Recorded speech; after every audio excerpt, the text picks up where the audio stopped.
Hola, mi nombre es Ana Elisa y junto con mis compañeras Ana Ibarra y Valeria Minjares les vamos a presentar la evidencia 2 de México contemporáneo, titulada El surgimiento y consolidación del Estado mexicano.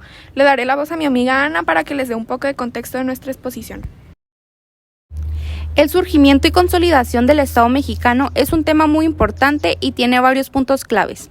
A continuación, les vamos a dar 9 sucesos históricos en este proceso. Empezaremos con el Porfiriato. El número 1 está la revuelta de Tuxtepec, de 1876. Porfirio Díaz lideró una revuelta exitosa contra el presidente Sebastián Lerdo de Tejada, marcando el inicio de su largo periodo en el poder. En el 2 está la Constitución de 1876. Díaz promulgó una nueva constitución que le permitió reelegirse indefinidamente, lo que sentó las bases de su régimen autoritario. La modernización económica. Durante su gobierno se fomentó la inversión extranjera y se desarrollaron infraestructuras como ferrocarriles y telegrafía para impulsar la economía mexicana. En el punto 4 tenemos la consolidación del régimen. A través de elecciones manipuladas y la represión de opositores, Díaz mantuvo un control firme sobre el poder durante varias décadas.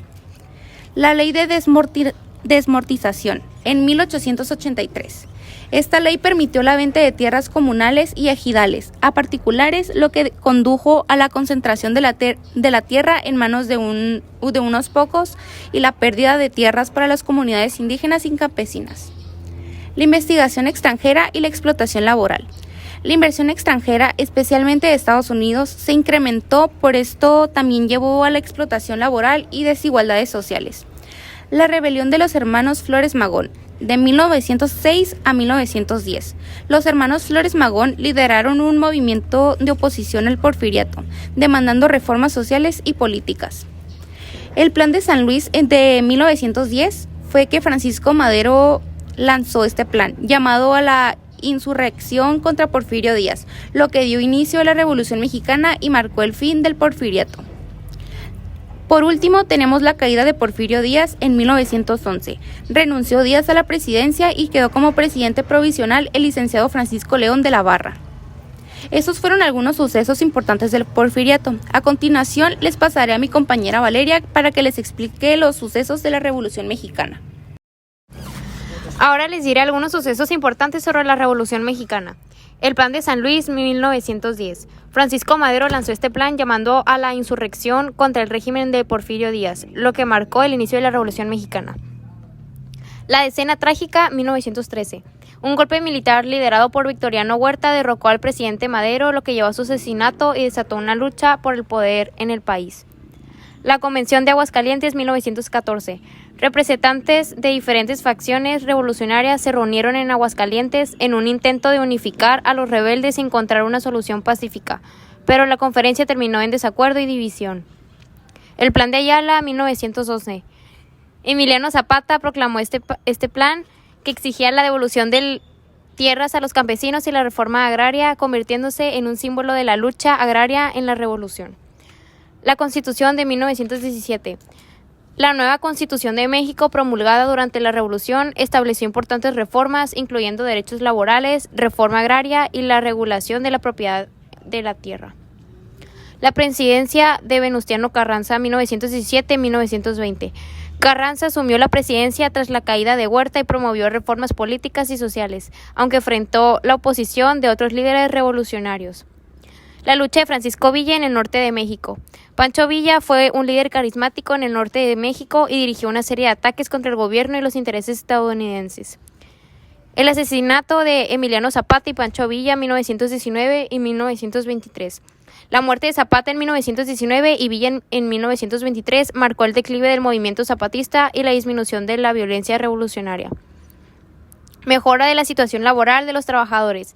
Esta mejora pasó de las demandas de salarios y horas de trabajo a buscar el control del piso en las fábricas, a exigir el despido de despóticos gerentes y la supresión de las listas negras. Ahora les pasaré a mi compañera Anelisa, que les hablará sobre México postrevolucionario. A continuación les hablaré sobre los puntos de México postrevolucionario. Estalló la Guerra Cristera, 1925.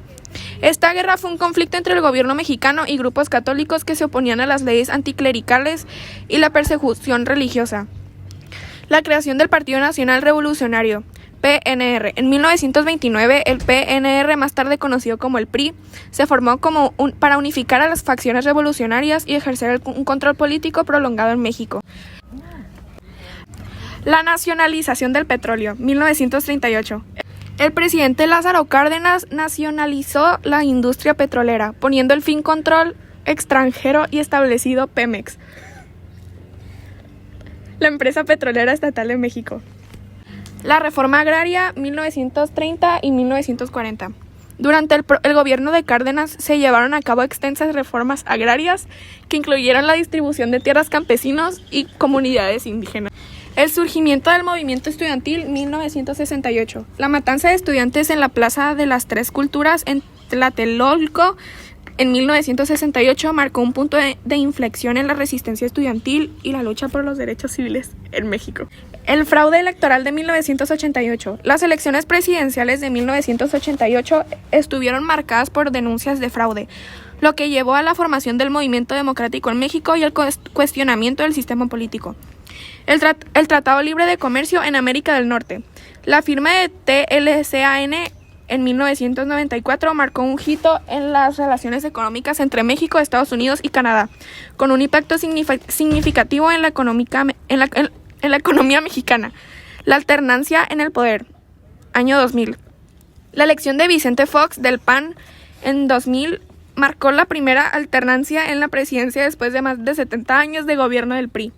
Y ahora mi compañera Ana hablará sobre los personajes importantes.